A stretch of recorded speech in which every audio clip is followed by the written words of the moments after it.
আসসালামু আলাইকুম রহমতুল্লাহ। আমরা আরেকজন কৃষক পেয়ে গেছি যিনি ৮ কাঠা মাটিতে প্রায় ১,০০,০০০ টাকার উপরে লাউ বিক্রি করছেন। এমন একজন কৃষকের সন্ধান পেয়েছি। এই কৃষকের সাথে আপনারা অনেকেই স্বতঃস্ফূর্তভাবে সম্পর্কযুক্ত। উনি একজন কৃষি ডিপ্লোমাকারী মানুষ। তো উনার কাছ থেকে শুনবো যেন উনার উদ্যোগের বিষয়গুলা। তো আজকে যে বিষয়টা সেটা লাউ চাষ। ভাই, আমরা দেখছি আপনি ভুট্টা করছেন, ধান করছেন, করলা, কয়থা অনেক কিছু করছেন। তার মধ্যে লাউ এর মধ্যে আপনার একটু বেশি দেখি আগ্রহটা কেন? আসসালামু আলাইকুম। আমি অনেকদিন থেকেই একটু টুকিটাকি এই লাউ বা অন্যান্য সবজি করে আসতেছি। কিন্তু করে আসে দেখার পরে দেখতেছি যে না, লাউয়ের আমার প্রফিট বেশি। খরচ কম।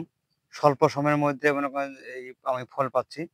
ওইজন্য দেখতেছি যে আমার এটার মানে প্রফিটটা বেশি আসতেছে, সেজন্য আমি এটার জন্য একটু বেশি আগ্রহী। আচ্ছা, আপনি লাউয়ের মধ্যে আমরা দেখি যে লাউয়ের অনেক সময় করে, ডগা বিক্রি করে বা লাউ বিক্রি করে। আপনি মূলত কোনটা করেন?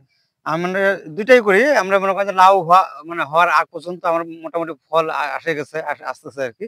তো মোটামুটি আমি করে এই ফল আসার আগ পর্যন্ত যে এগুলোতে ডগা বের হয়। এই ডগাগুলো বের হওয়ার কারণে আমরা এখানে থেকে বিক্রি করে আমরা এখান থেকেও প্রচুর টাকা পেয়ে থাকি।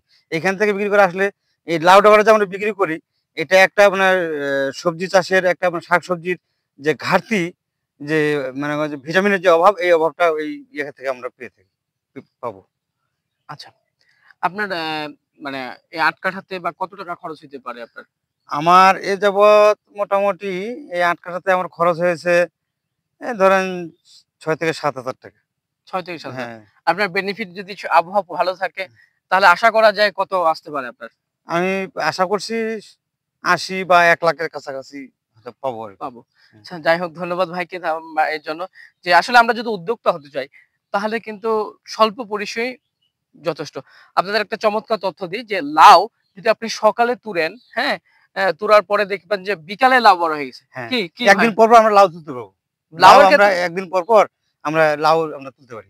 লাউয়ের ক্ষেত্রে হ্যাঁ। কেন বেশি বেনিফিট আমি এই কথাটা বলি যে লাউ হলো এমন একটা ফসল যেটা আমরা সকালে তুলছি, বিকালে দেখবেন যে ওটা বড় হয়ে গেছে। বড় হয়ে গেছে। আপনি তারপরের দিন আবার বিক্রি করতে পারবেন। হুম। তো কিছু, কিছু বিক্রি হতে ততদিন করা যাবে না। তাই একদিন গ্যাপ দিয়ে করলে একদিন বেশি গ্যাপ ভালো দিলে হয়। একদম পারফেক্টলি পান। হ্যাঁ, হ্যাঁ। তো এটা একদম একটা চমৎকার অলৌকিকের মতো হ্যাঁ, বিষয়টা হ্যাঁ। যে খুব দ্রুত দ্রুত বর্ধনশীলের মধ্যে বর্ধনশীল। একটা। হ্যাঁ। এজন্য অনেক কৃষক অন্যান্য ফসলের চেয়েও লাউকে বেশি বেছে নেয়। তো বেছে নেওয়ার কারণ মূল উদ্দেশ্য আপনাদেরকে বললাম। যারা উদ্যোক্তা হতে যাচ্ছেন আমাদের সাথে থাকবেন। এইরকম মাঠ পর্যায়ে যেসব কৃষক আছে আমরা তাদের সাথে যাব। তাদের পরিচর্যা কিভাবে করছে, কি সবজি করছে, কোনটা করলে আপনি লাভবান হবেন, কি বিষ স্প্রে তারা দিচ্ছে এই বিষয়ে আমরা আপনাদের অবগত হব। ১ম এই ভিডিওতে আপনাদের জাস্ট আমি দেখালাম যে লাউ চাষের বেনিফিটটা কি? একটা জাস্ট সামারি। পরবর্তীতে এর পরিচর্যা কিভাবে লাউ চাষ করবেন, কোথা থেকে গাছ কিনতে পারবেন বা আপনারা কিভাবে গাছ অ্যা চারা নিজে লাগাবেন এই বিষয়ে কথা থাকবে। তো সকলে ভালো থাকবেন, সুস্থ থাকবেন, পবিত্র লাগবের পক্ষে থাকবেন। আসসালামু আলাইকুম রহমতুল্লাহ।